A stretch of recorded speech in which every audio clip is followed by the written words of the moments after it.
Hello, my name is Edwin Cortez, and today we're going to discuss how we do this mechanism right here that's displayed.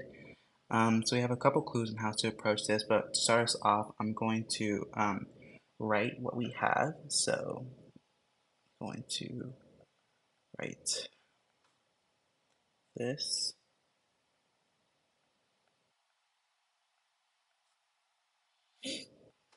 Okay.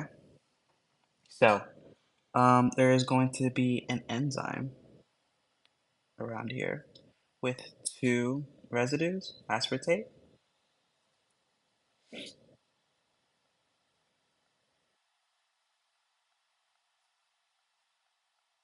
and this would be the source of the general acid base. So yeah, so our first mechanism, well, first of all, we need another substrate added in. That would be water. So in order to make this a nucleophile, what would happen is that this this negative charge or at this aspartate would have to kind of deprotonate this water so it can become a hydroxyl and therefore act as a nucleophile.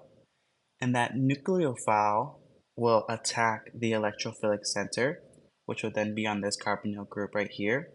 And then the electrons would move up, and then this is going to get its protonation source from here. So just going to move here. Don't mind the arrows, but you basically get the gist. And the reason that this right here would be considered the electrophile is because if you draw its resonance structure right here, you'd be able to see that if the electrons just move up, that you would have a negative charge here and a partial positive charge here, and therefore you would have a polar and a negative end and creating this electrophilic region right here.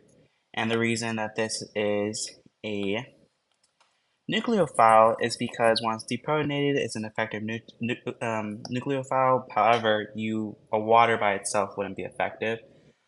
So that's the reason behind that. So then once we do that, we would have our next structure.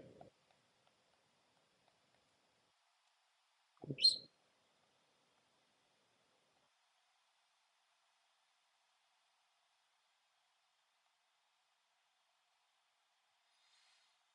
Okay, and then you're gonna have the other hydroxyl group right here with it.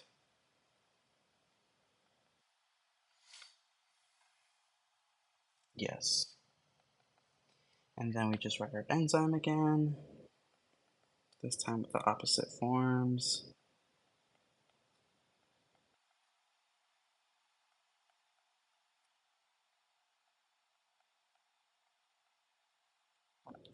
Right? Okay. So now what would happen is that this would then act as a general base and then deprotonate this oxygen or the hydroxyl group right here. So you'd have a deprotonation and then um, this double bond. I'm just gonna draw it out better. Yeah, okay. So then this will move right here, and then once this bond, that would cause this bond to break because it's over octet, and then this bond would come right here, break this bond right here, which would then give us our next structure.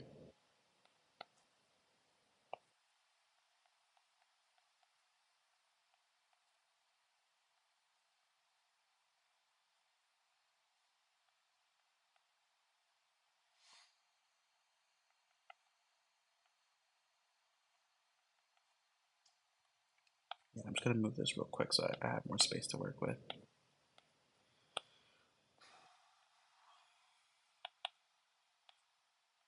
Okay, so we have that, and then we have our amine right here.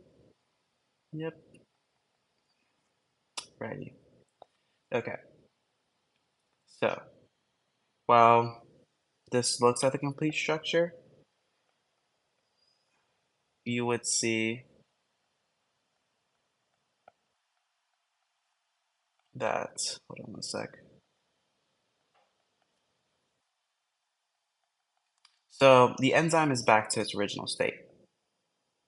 And you can see that by um, basically essentially this right here being the same as what was happening right here. And so, however, if you look, these aren't actually the same as how it is here because you see that under physiological conditions, these are both deprotonated and protonated, the amine being protonated and the hydroxyl or the carboxylic being deprotonated. So to have that happen, I would actually argue that some sort of other molecule, or in this case, I would say intermolecular um, deprotonation would occur because you have to have some source for it to basically be deprotonated. And the reason why it wouldn't be these two residues right here is because, and again, if you protonate this right here, then and deprotonate this, then you would actually not be having the original carbon that's right here, and you basically essentially be changing the enzyme midway. But yeah. So do we drop this again? I know you can copy and paste, but might as well just do this.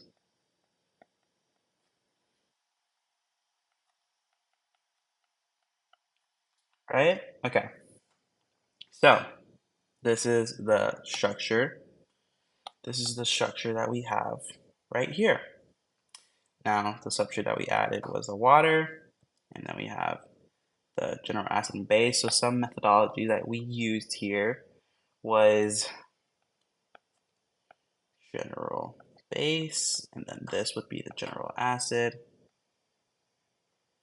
and these being the residues, right? And um, let me see what else. So we can also look at our clues here that we have essentially two residues in the active site that are required for catalytic activity, and basically showing the importance of these residues, and also show us the pH profile. Now the pH of um, aspartate would then be approximately 3.7. Yeah, so it'd be approximately 3.7, and I would say that that's generally around the range that we have here. So that would go according to what we have here. And yeah, we went through everything. And just as a quick note, this would actually be general base and acid. These would be the catalysis. So we have general base catalysis, then we have general acid catalysis. So yeah, that would be some of the ways that this mechanism could occur and what the enzyme uses for it to happen.